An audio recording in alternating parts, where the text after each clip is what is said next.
Live mula sa CLTV 36 Studio. CLTV 36 News. Maya Pabengi, Pampanga, magandang gabi, Central Luzon. Ako po si JM De Jesus at oras na para sa mga may init na balitang Central Luzon ngayong Biyernes, June 20. 10 HEI sa Central Luzon, pasok sa Times Higher Education Impact Rankings 2025. Disaster resilience at digitalization, pundasyon ng matatag na ekonomiya ayon sa DepDev.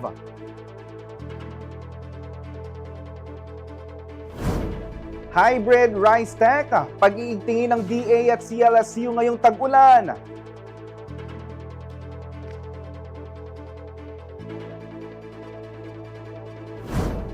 Transparency at citizen participation, isinusulong ng DBM.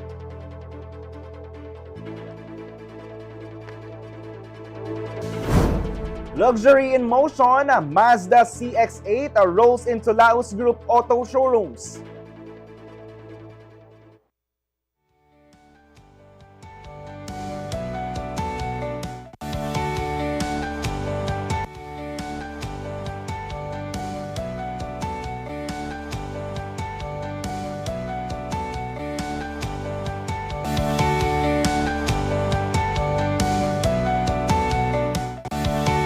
Muling pinatunayan ng Central Luzon ang galing nito sa larangan ng edukasyon matapos mapasama ang 10 pampublikong higher education institutions sa Times Higher Education Impact Ranking 2025.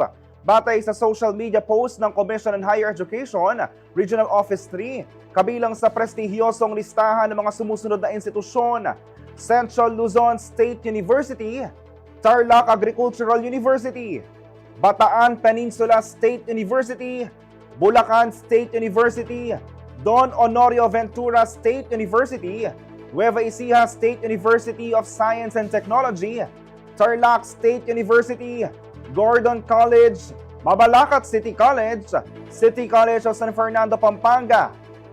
Ang The Impact Rankings ay sumusukat sa kontribusyon ng mga kolehiyo at universidad sa pag-abot ng United Nations Sustainable Development Goals gaya ng dekalidad, edukasyon, gender equality, climate action at iba pa.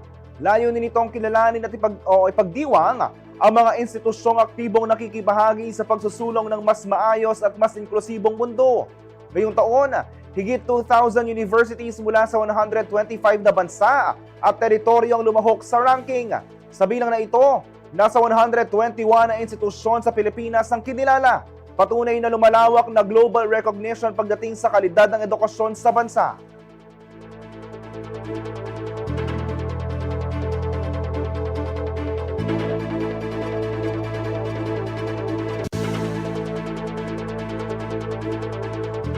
Samantala, naniniwala ang DepDev na may tuturing ng normal na sitwasyon ng mga kalamidad at disease outbreak, kaya dapat na makaangkop ang gobyerno at pribadong sektor upang masustain ang paglago ng ekonomiya. Magbabalita si Jody Dizon Mercado.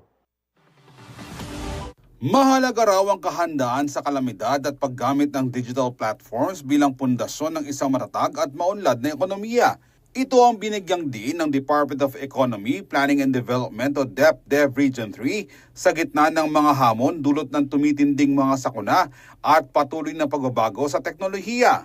Ayon kay DepDev Region 3 Director Nerissa Esguera, may tuturing ng bahagi ng new normal ang mga kalamidad na may kaugnayan sa tag-ulan at mga disease outbreak, kaya kinakailangang may kahandaan at kapasidad sa pagtugon ng bawat institusyon, pampubliko man o pribado.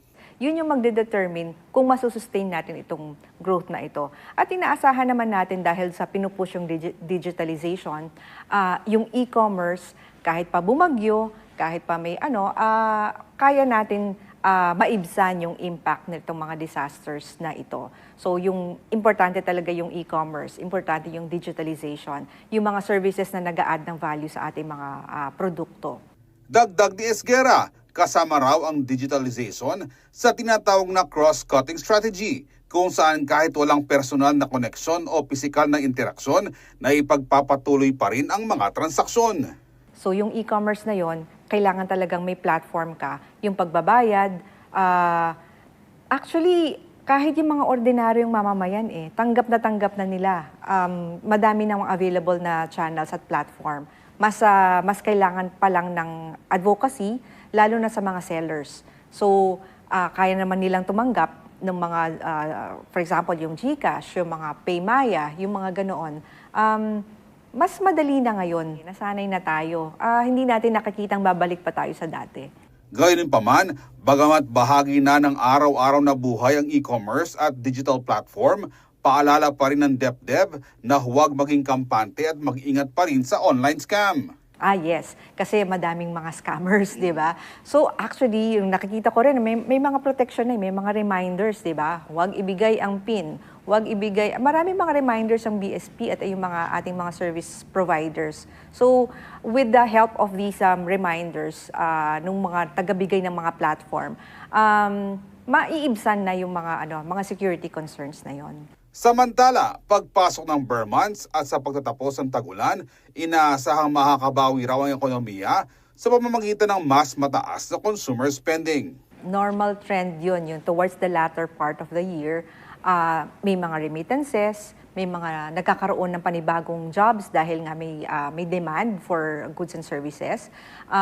So tataas yung consumer spending at marami ring produkto na mai-offer towards the latter part of the year. So inaasahan talaga normal na trend yung higher yung growth ng last quarter. Ako si Jody Dizon Mercado para sa CLTV 36 News. Samantala, sinibwak sa pwesto ang 5 airport police officers na nakatalaga sa Ninoy Aquino International Airport Terminal 3 matapos masangkot sa umunoy 60-40 extortion scheme ng mga taxi driver. Ito'y kasunod ng pag-amin ng taxi driver na si Felix Opina na nag-viral kamakailan matapos ang insidente ng overcharging mula Terminal 2 hanggang Terminal 3. Aniya, bahagi ng sobrang singil ay napupunta sa ilang airport police.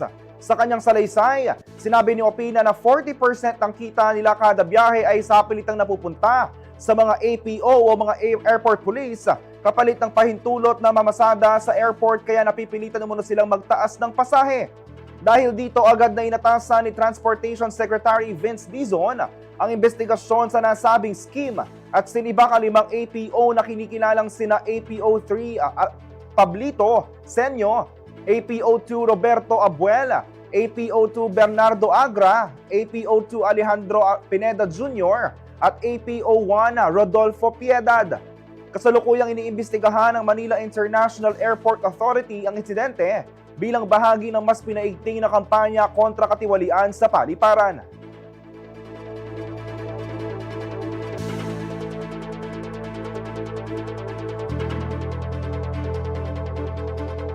Manatiling nakatutok para sa iba pang mga balita ngayong araw.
Nagbabalik ang CLTV 36 News. Nais ng Department of Budget and Management na gawing mas bukas at inklusibo sa lahat ng mga transaksyon ng pamahalaan. Mahalaga raw ito para mapalakas ang tiwala ng taong bayan. Ang detalye sa report ni Jody Dizon Mercado. Positibo raw ang naging epekto ng mga polisiyang ipinapatupad ng Department of Budget and Management o DBM ayon kay Secretary Amina Pangandaman. Itong sinabi ng kalihim sa panayam sa kanya nitong June 18 nang bumisita siya sa Pampanga. Siya ay naging panauhing pandangal sa commencement exercises ng Pampanga State Agricultural University. Anya, isa sa mga pangunahing layunin ng ahensya ay ang bukas at modernong proseso ng pamahalaan pagdating sa procurement. Unang-una, gusto natin magkaroon ng live lahat ng procurement process natin or buong procurement process natin mula sa pagbibid, pagpropose hanggang sa project implementation. No? Tapos pangalawa, may citizens participation po yung ating procurement process. So sa lahat po ng BAC, yung Bids and Awards Committee, gusto po natin may nakaupo na civil society. Tapos pangatlo, about transparency also, it's also part of the new Government Procurement Act, na institutionalize po yung e-marketplace. Alam nyo po yung PSDBM, siya po yung bumibili ng mga common use supplies. Dati po kasi email. Ngayon, parang Lazada at Shopee na siya. Click-click ka na lang. Ipinatupad na rin ng DBM ang Philippine Open Government Partnership para sa mas malawak na transparency at accountability. Meron po kaming dalawang projects. Yung una po is yung Project Dime. So lahat po ng proyekto ng gobyerno, gagamitan po natin ng technology, drone and satellite. So makikita nyo po yung actual na nangyayari dun sa mga proyekto natin. Di lang yan, no? Nakikita nyo. So nakikita nyo, kinoconstruct yan. Yung public din, pwedeng pumunta dun sa website at mag-comment. Pwede nyo sabihin, parang mayor or congressman or senator or governor, vice governor, bakit parang manipis po yung semento na nilagay nyo? Parang mali po yung bakal na nilagay nyo. Parang maiksi po. So yun po. Ipinanukala rin ng DBM ang pagpasa ng Right to Information Bill sa susunod na Kongreso, habang nagsimula na rin ang digitalization ng kanilang sistema. Ano pa ba? Napakadami pa po. Kami po sa DBM, we will digitalize our system. We already started last year and then hopefully we roll out to the entire national government.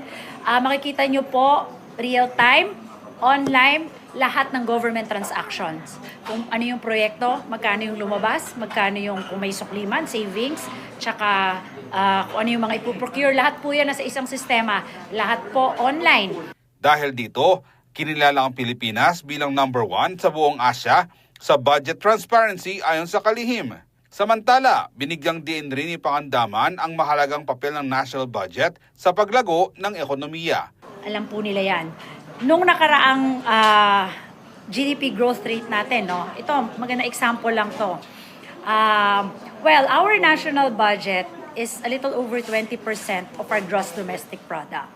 Nasa MTFF po natin yan. Yan po yung plano natin sa medium-term fiscal framework natin nung nagsimula po ang administrasyon ng ating Pangulo hanggang 2028. Tapos po, dahil dyan, medyo malaki po yung budget natin. Marami pong proyekto, maraming mga programa ang national government. So sa parang example lang po, pinakamabilis na example, sa first quarter of this year, 18.7%, double digit po ang kontribusyon ng government spending. Kaya po tumaas ng 5.4% ang aging GDP. So masaya po kami. Ibig sabihin, pag may budget ka, pag nagagastos mo ng tama, pag na-implement mo ng tama, ng mabilis kaagad-agad sa tao. So ibig sabihin, may value added yun. May return agad sa ating lahat at sa ating ekonomiya. Ako si Jody Dizon Mercado para sa CLTV 36 News. Samantala, aktibong lumahok ang Police Regional Office 3 sa second quarter nationwide simultaneous earthquake drill o NSED na isinagawa nitong Huwebes, June 19 upang palakasin ang kahandaan sa sakuna at emergency response. Nagsimula ang drill sa 2 minutong pagpapatunog ng emergency siren bilang hudyat sa DACA cover and hold protocol. Agad namang yumuko, nagtago sa ilalim ng lamesa at maayos sa lumikas sa mga gusali patungo sa itinakdang evacuation area sa parade grounds ang hanay ng PRO3 kasama ng mga guro, estudyante at iba pang empleyado na nakilahok sa NSED. Nagpakitang gilas din ng mga rescue unit mula sa Regional Mobile Force Battalion 3, Regional Medical and Dental Unit 3 at Bureau of Fire Protection Region 3 sa isinagawang simulation exercises. Ipinamalas nila ang kahandaan, husay at bilis sa pagtugon sa mga sitwasyong may nasusugatan gaya ng posibleng mangyari kapag may lindol o ibang mga sakuna. Ayon kay Police Brigadier General Gene Fajardo, ang Regional Director ng PRO3, layunin ng isinagawang drill na masiguro ang kahandaan ng mga nasa loob ng campus sa harap ng anumang sakuna upang maiwasan ang malaking pinsala at matiyak ang kaligtasan ng bawat isa.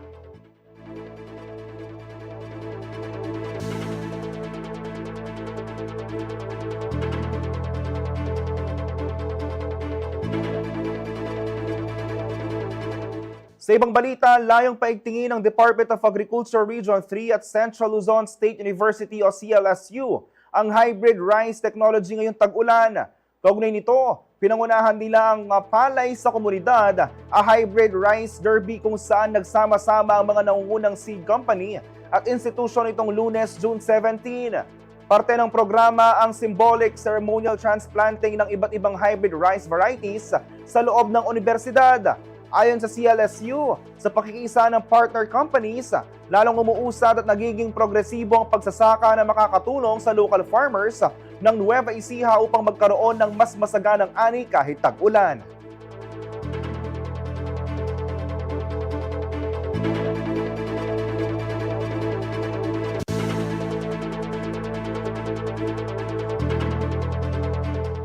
Samantala, posible ang big-time oil price hike sa susunod na linggo ayon sa Department of Energy. Aabot sa 2 pesos and 50 cents hanggang 3 pesos ang dagdag singil sa kada litro ng gasolina, habang 4 pesos and 30 cents naman hanggang 4 pesos and 80 cents per liter naman sa diesel. May price increase din per liter sa kerosene na nasa 4 pesos and 25 cents hanggang 4 pesos and 40 cents. Tiniyak naman ni President Ferdinand Marcos Jr. na may nakahandang fuel subsidies lalo na sa mga sektor na apektado nito.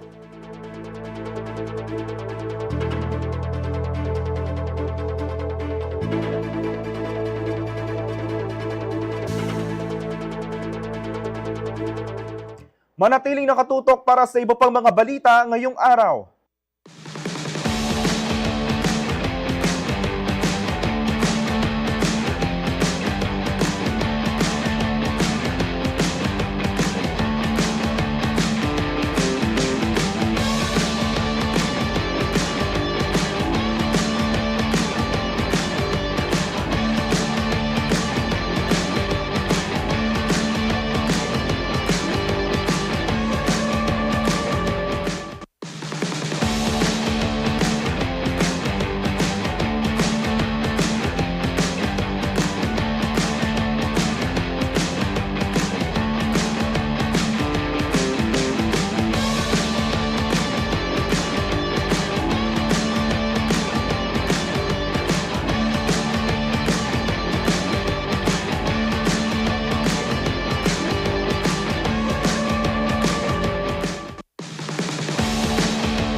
Nagbabalik ang CLTV 36 News. Bike-a-thon na paggunita sa 1985 Welgang Bayan laban sa operasyon ng Bataan Nuclear Power Plant.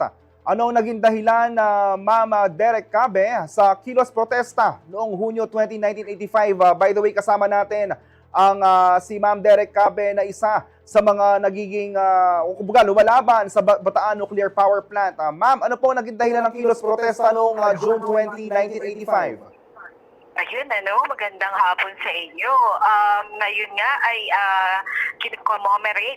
commemorate natin ang 40 years na naging paglaban ng mamamayang Bataenyo at ng mamamayang Pilipino kaugnay sa Bataan Nuclear Power Plant. Kasi at this time, 40 years ago, ay nagkaroon ng isang malawakang welga ng bayan laban sa Bataan Nuclear Power Plant. Imaginein natin, at that time ay martial law. So yung ating mga kababayan nung unang panahon ay 40 years ago ay matatapang na sinalunga yung galit, maaaring galit ng dulot ng martial law regime at the time. So ito ay dahil para ipagtanggol yung ating mga komunidad laban sa panganib na magiging dulot nung kapag ka nag-operate yung Bataan Nuclear Power Plant. Dito sa Bataan nakatayo ang nag-iisang facility, yung Bataan Nuclear Power Plant na sinimulan ang construction noong 1974 pero hindi ito kailanman nag-operate until now kasi ito ay tinutulan ng mamamayang Pilipino, lalong-lalo na ng mamamayang Bataenyo dahil sa mga rason na kung saan ay pinatunayan din ng mga scientifico, yung scientifico, yung mga sinasabi na ang Bataan Nuclear Power Plant ay malapit sa fault line at hindi lang yun, yung geological hazard, ika nga na sinasabi, ito ay malapit din kung hindi man sa talagang nakaupo sa Mount Natib na pinaniniwalaan na isang inactive na volcano. So, bukod doon is yung usapin ng kaduda-dudang construction. Kasi sinabi dito na nung nagkaroon ng commission study na pinangunahan ni dating Puno, yung si Supreme Court Justice si Puno na meron daw 4,000, ayon dun sa report, 4,000 defects yung naging construction nitong Bataan Nuclear Power Plant. At ito rin ay naging batbat ng corruption kasi mula sa $600 million na kontrata, lumobo ng umabot hanggang $2.3 billion yung ating binayaran sa kontrata na ito at nagbayad tayo ng utang hanggang 2007. So imagine ninyo yun, from 1970s nung kinoconstruct ito sa kontrata, natapos lang tayo ng pagbabayad ng utang natin ng 2007. At kaya kumbaga malaking porsyento rin ng naging kontrata, budget nito ay pinaniniwalaan na napunta sa corruption.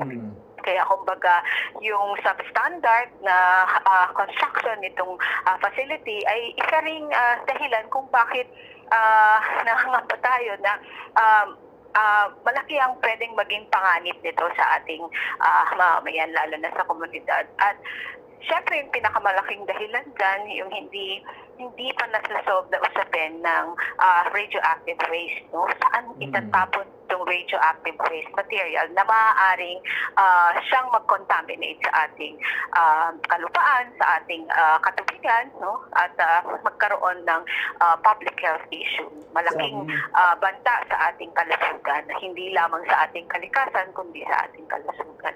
Yes, Ma'am Derek, nabanggit niyo po yung salitang panganib kanina. Gusto ko pong balikan yung nangyaring Welgang Bayan noong 1985. Ano po ba yung mga panganib na kinaharap ng mga nagmarcha noong panahon ng diktadura? Ayun, oo. Yun nga, sabi natin, yung 3 days na nagsimula ng June 18, 19, 20, 3 araw yun, nalakad sa marcha at sakay. Kaya kumbaga, meron silang title doon yung Salakay ng Bayan Laban sa Nuklear. Kasi sakay, lakbay, lakad, no? Yun yung sinasabi nila nung panahon na yun. Panganib doon ay yung malalaking mga tangke ng military, no? May mga, nakita ko sa mga larawan na may mga APCs, tapos daang mga militar, no, mga sundalo ang sumasalubong doon sa mga nagmamarcha. Kaya nga kumbaga, sabi ng mga veterano na nakapukat natin dito, lalo na kahapon, dumalo sila sa gathering. Sabi nila, yung pagkilos na yon, yung protesta na yon ay parang bisperas ng 1986 revolution. Kasi 1985 yun at soon after ng welga ng bayan na yun, 1986, nagkaroon ng EDSA revolution. Kaya kumbaga parang naging taktisan ito ng people power. Ito namang nangyari noon ay people power against the Bataan Nuclear Power Plant. Malaking panganib doon yung banta ng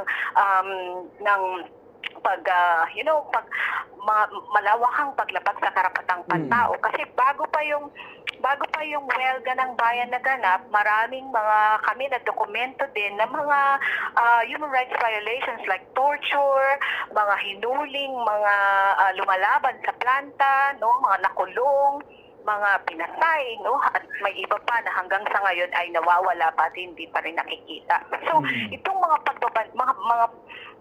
paglabag sa karapatang pantao ito yung kumbaga ay sinalunga ng ating mga kababayan nung unang panahon para lang ipaglaban nitong hindi dapat na magbukas ang Bataan Nuclear Power Plant. Kaya po nagpapasalamat din tayo sa kanila kasi marami nga po ang nakadalo kahapon ng mga veterans natin ay mga matatanda na sila, nasa minimum senior citizens na sila, pero hanggang sa ngayon nananatili yung kanilang maalab na paninindigan, no, laban dito sa Bataan Nuclear Power Plant. At ito yung ating nais na pagkunan ng inspirasyon. Kaya po kami, mga second generation at lalo na yung mga participant namin ngayon sa bikeathon, yung padyakan laban sa BNPP, ay mga kabataan.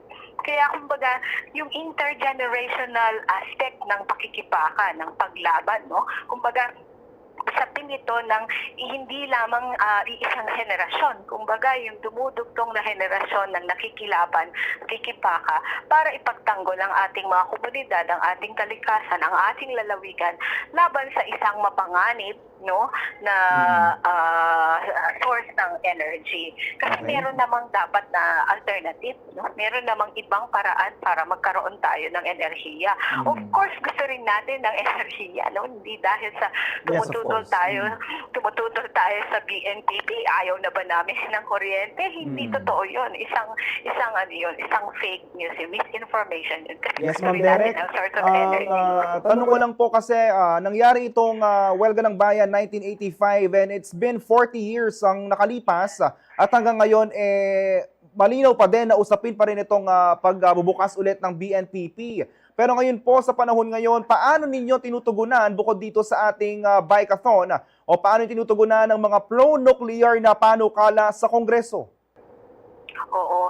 Ang una dyan, kung dito pa lang sa ating lalawigan sa Bataan, meron na po tayong isinasagawang community-led research, no? At tinatanong talaga natin, kinoconsult natin ang mga mamamayan na nasa komunidad, lalo na sa Morong at sa mamamayang Bataenyo na rin, kung ano ba talaga ang gusto nating ipalit sa Bataan Nuclear Power Plant kung ayaw natin ito. Kasi sayang So, ito yung ginagamit nating ebidensya, no, na inilalako o inilalobby sa ating local government para magkaroon sila ng kaakibat na resolusyon o batas para talagang i-dismantle na yung BNPP. Pangalawa, tinututulan natin sa pamamagitan ng mga petisyon yung mga panukala, no, ng mga mambabatas na muling buksan itong Bataan Nuclear Power Plant. At itong petisyon na pinapapirma natin sa ngayon sa ating mga kababayan dito ay ito yung ating ihahain ulit No? Nakailang beses na kaming naghain ng mga petisyon.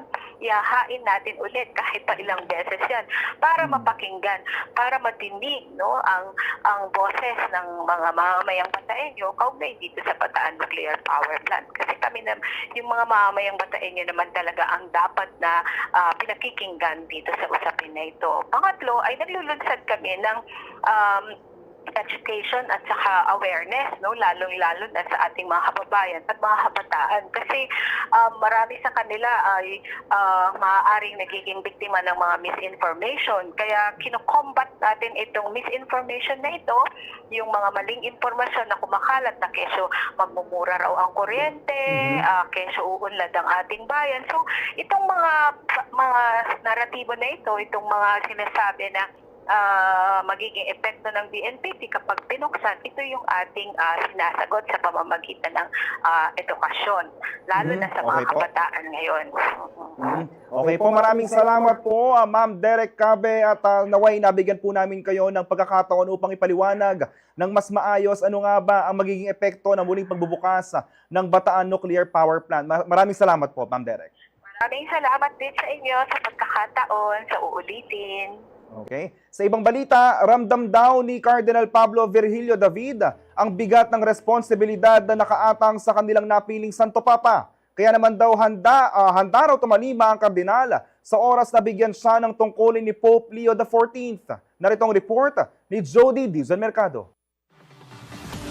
Ikinuwento ni Pablo Virgilio Cardinal David ang kanyang naging karanasan sa conclave o ang pagtitipon ng mga kardinal upang pumili ng bagong Santo Papa nitong nakarang Mayo.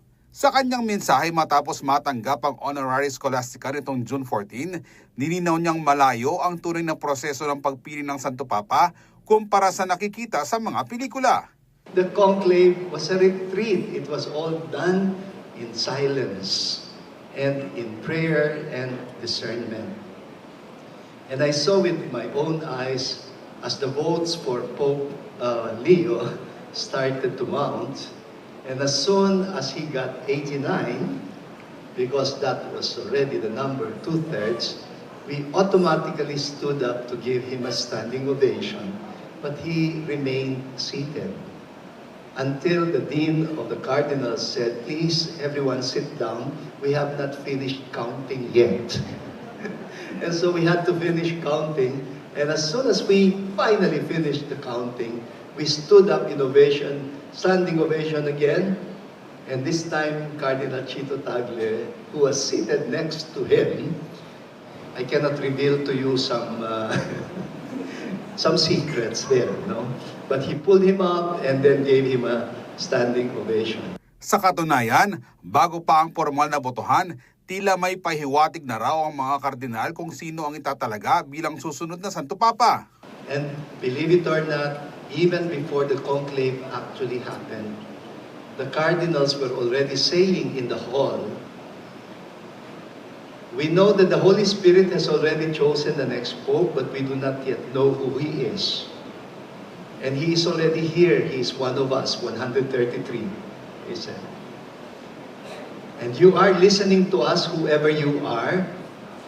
If the lot falls on you, please accept it. We know what a daunting job it is, but please accept it. This early, we are already giving you our pledge of allegiance and obedience to you." Batid raw ni Cardinal David na hindi biro ang tungkulin ng pagiging Santo Papa. Mabigat na responsibilidad ang pinagkatiwala nila kay Robert Francis Prevost na ngayon ay si Pope Leo XIV.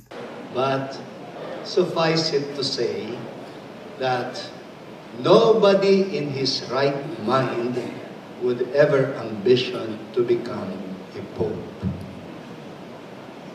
And all of us were praying only for one thing. As we looked at the Dean of Cardinals delivering the votes to Prevost, and he said, "Do you accept this?" And we were holding our breath. And the moment he said, "I accept it," wow, we were all in tears. So, look what we did to this man. Now that means he can demand anything from us.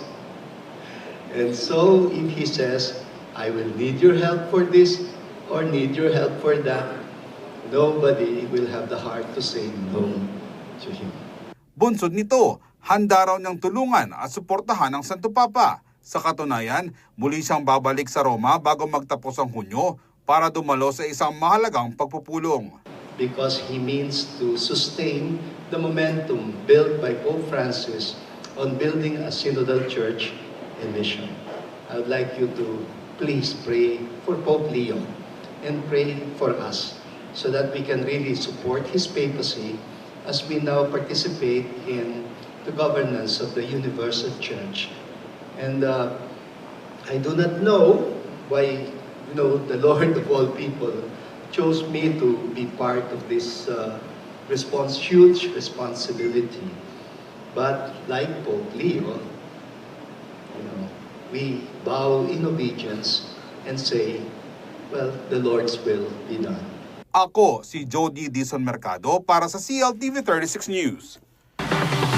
Samantala, pumalo sa mahigit 120,000 pesos ang kabuuang benta ng kadiwa ni Ani at Kita Market sa Angeles City Hall sa loob lamang na 3 araw. Ito na raw ang pinakamataas na naitalang kita mula ng ilunsad ng programa noong April 2024 ayon sa datos ng syudad.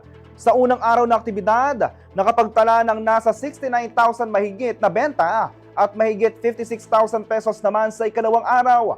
Mas mataas raw ito kumpara sa nakaraang record noong Marso.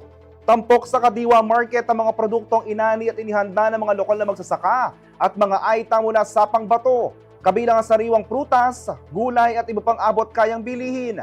Ayon sa pamahalaang lungsod, patunay ito na epektibo ang programa sa pagbibigay ng dagdag na kita sa mga maliliit na negosyante at sa pagpapatatag ng food security sa syudad.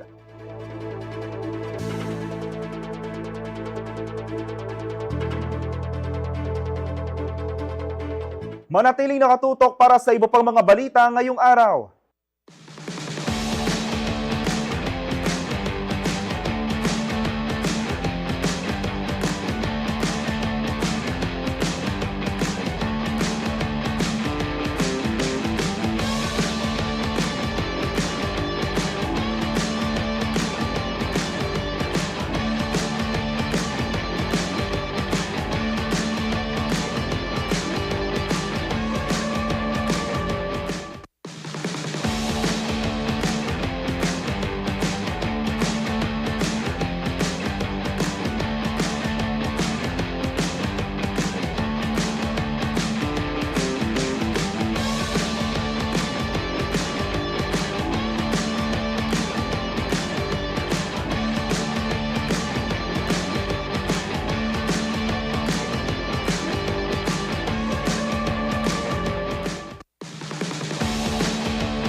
Nagbabalik ang CLTV 36 News. Alamin natin na magiging lagay ng panahon sa ulat na ito.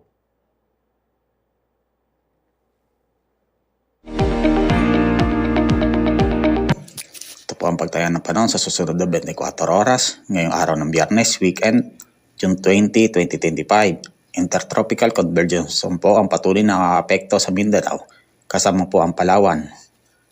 Dahil dito, ang Mindanao, Western Visayas, Negros Island Region, kasama po ang Palawan, ay asahan natin magkakaroon ng maulap na papawirin na may kalat-kalat na pagulan, pagkidlat at pagkulog. Kaya pag-iingat po sa banta ng pagbaha at pagguho ng lupa dahil sa katamtaman at minsan ay malalakas na mga pagulan. Samantala, ang Metro Manila, Central Luzon at nalalabing bahagi ng ating bansa ay asahan po natin magkakaroon ng fair weather sa umaga hanggang sa tanghali. At may mga pulo-pulong pagulan, pagkidlat at pagkulog sa bandang hapon o sa gabi, dulot naman po ng localized thunderstorm dahil po sa easterlies. Ito po ang pinaka-latest mula dito sa Pag-asa.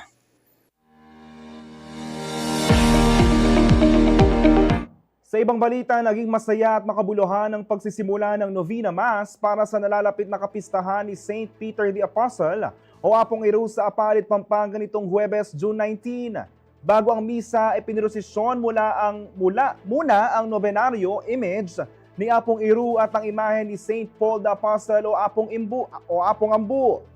Nilawakan ito ng mga estudyante mula sa iba't ibang paaralan sa Apalit, Chapel Pastoral Councils ng parokya, Fiesta Community Provincial Capital Band at iba pang mga deboto.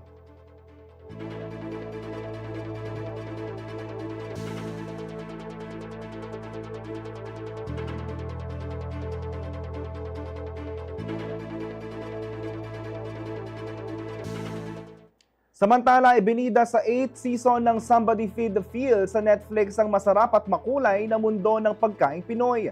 Tampok ang mga sikat at paboritong local dishes gaya ng pork sisig, bulalo, chicharon, inihaw na manok at tuna. Hindi rin pinalampas ng host ng palabas na si Phil Rosenthal ang iconic na halo-halo at ang masayang boodle fight sa tabing dagat. Kasama rin sa food adventure ang Filipino celebs na sina Erwan Yusaf at Wilma Dozent na sumubok ng iba't ibang pagkaing Pinoy.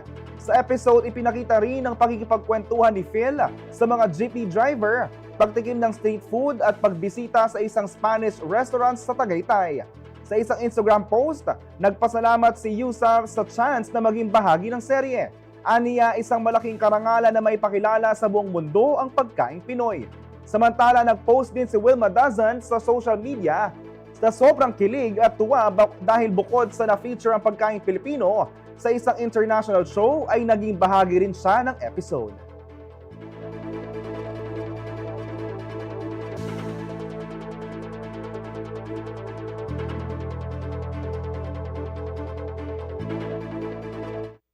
Samantala, sinimulan na ng Samahang Basketball ng Pilipinas ang basketball clinic para sa mga batang atleta na may edad 12 pababa sa Bacolor, Pampanga bilang bahagi ng kanilang grassroots program. Layunin nitong mahasa ang kakayahan at interes sa naturang sports ng mga susunod na henerasyon ng manlalaro. Magbabalita si Ashley Punzanan.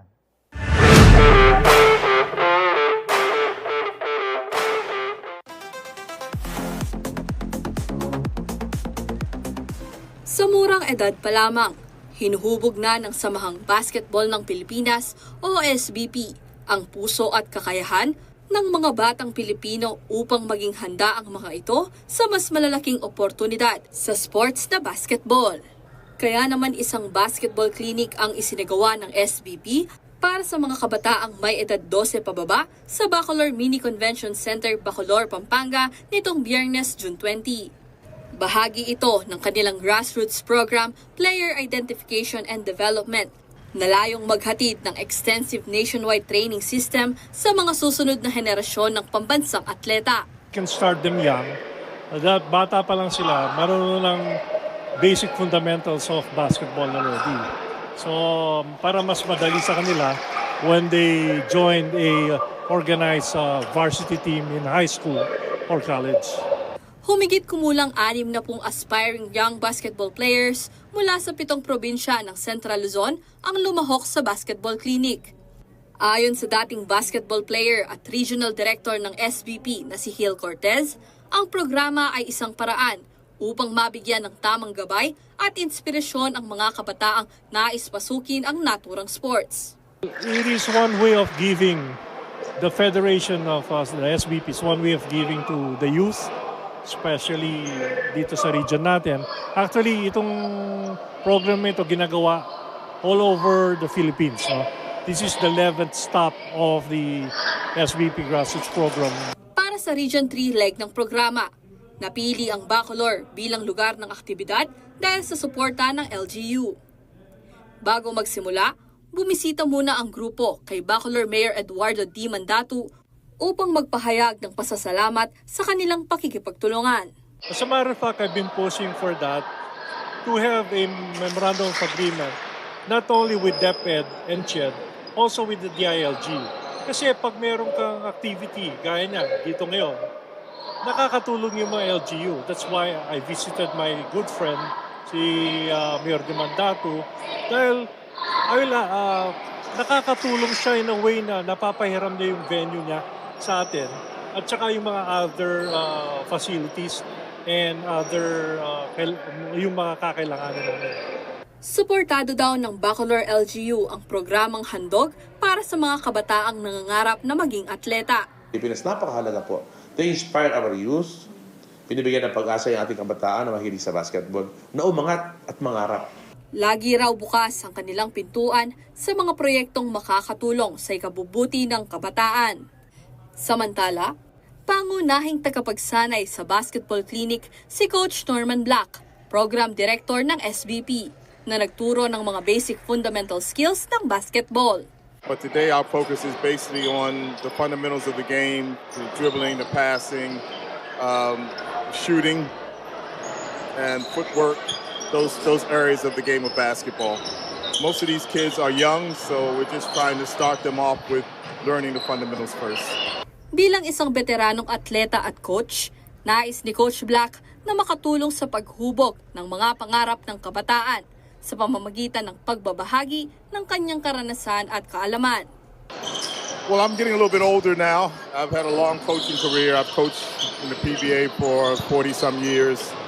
And just my way of giving back to the kids. This is how I started. I started with other coaches who are older than me, teaching me the game of basketball and giving me an opportunity to do things other than, watch TV or be on the computer, be on the cell phones. So I'm trying to give that back to the kids too. Just teach them the fundamentals of the game. If they can pick up 1, 2, 3 things from this clinic, then I'll be very, very happy and satisfied. Nakatakda namang ganapin ang Combined Basketball Clinic para sa edad 16 pababa sa Sabado, June 21, kasabay ang girls at boys practice. Ashley Punzalan, CLTV 36 News. Isang eleganteng SUV ang handang humarurot sa local roads, ang Mazda CX-8. Kilala sa premium styling, comfort features at 7-seater versatility, ito ang bagong pamantayan sa mid-size SUV segment. And the good news is, available ito sa Laos Auto Group, kaya't huwag palampasin ang pagkakataong ito. Tara na't alamin na ano pa ang mga iba't ibang features nito. Let's watch this.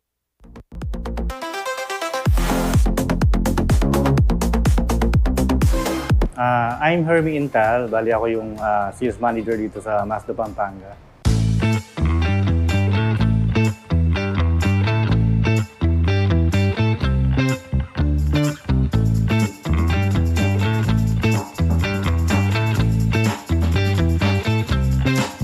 Ito yung Mazda CX-8, bali ito yung SUV type namin na unit. So, dalawang klase yung Mazda CX-8. Meron tayong front-wheel drive signature and all-wheel drive exclusive.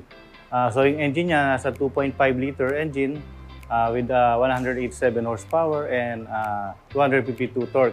Bali yung special features niya, yung i-stop. So yung i-stop, very sa fuel efficiency. Kapag nag-ano ka sa traffic, so mag-off yung engine, so makakatipid ka ng fuel. Then, meron din siyang cruise control, adaptive cruise control. So, helpful din yun sa mga lalo na pag sa SC-Tex or NLEX. So hindi ka na kailangan mag-press ng accelerator. So mag-under yung unit without pressing accelerator with the cruise control. Kumbaga, kung nahihiraman kayo mag-reverse, meron siyang 360 camera, so makikita mo yung buong view ng unit. Sa CX-8, so yung exclusive niya, pwede siyang captain seat, 6-seater. And then yung front wheel drive signature, 7-seater siya naman. Sa entertainment naman po, meron siyang 10 Bose speaker. So maganda yung sound niya, lalo na sa mga mahilig sa music. So yung driving, sa long drive mo, marerelax ka kasi maganda yung quality ng sound. And then sa infotainment naman niya, meron siyang Apple CarPlay and Android Auto. Pwede kayo mag-connect ng cellphone nyo. So if may Waze kayo or Google, so makikita mo na sa screen, mas malaki and mas clear yung navigation mo. Meron din siyang auto hold and electronic na po yung parking brake niya. So very high-tech na si CX-8. And then sa fuel efficiency naman, nasa 12 to 14 km per liter yung fuel consumption ni CX-8. So as for the SUV, fuel efficient na yon. Pwede naman siya for family use or pwede rin po siya sa business use. Kasi most of our clients, businessman, so CX-8 din yung madalas na kinuha nila. For family naman yan, 7-seater siya or 6-seater, marami siyang may sasakay. Safety features, meron siyang 6 airbags. And then, meron siyang mga lane departure warning. Lane departure warning kapag naano ka sa lane mo, so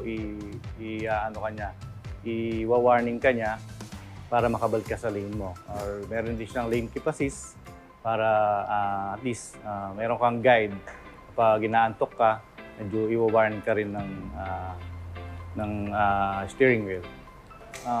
For the 2 variants po, yung front wheel drive signature, nasa 2.390 siya, yung amount niya, price niya. And then yung sa all-wheel drive exclusive, nasa 2,530,000 naman. Both meron siyang 150,000 discount. So, yun, makaka-discount ka for cash or bank PO. For the inclusion, yun yung pinakamagandang tanong mo, ma'am. For Mazda, nag-offer kami ng 5 years free PMS. As in, free po lahat yun, oil, parts, and labor. Wala pong gagastusin si client. In 5 years, papa-service lang siya, papa-PMS lang po for free. And then, inclusion din po, meron kayong pinamimigay na free Uber Optic Tint, essential. And then, free fuel, Mazda mags, umbrellas, keychain, mattings, and yung mga standard po natin na inclusion, previous po. Allows cares, yung free roadside assistance natin, and yung other privileges, like kapag halimbawa nasiraan ka, yan, itutuo nga nila for free. And then kung kailangan mo ng hotel accommodation, then pwede kayong magano ng assistance, call lang dun sa hotline na ibibigay, sa card na ibibigay sa client. Pwede silang mag-visit dito sa Mazda Pampanga, located dito sa Jose Abad Santos Avenue. Beside lang kami ng Fortune Restaurant dito sa may San Fernando. Or pwede rin silang mag-visit sa Mazda Pampanga page. Pwede nyo kaming kontakin sa 0918-854-2711. At yan ang mga balitang nakalap ng CLTV 36 News ngayong araw. Kasama ang buong pwersa ng CLTV News and Current Affairs. Ako po si JM De Jesus. Maraming salamat and happy weekend.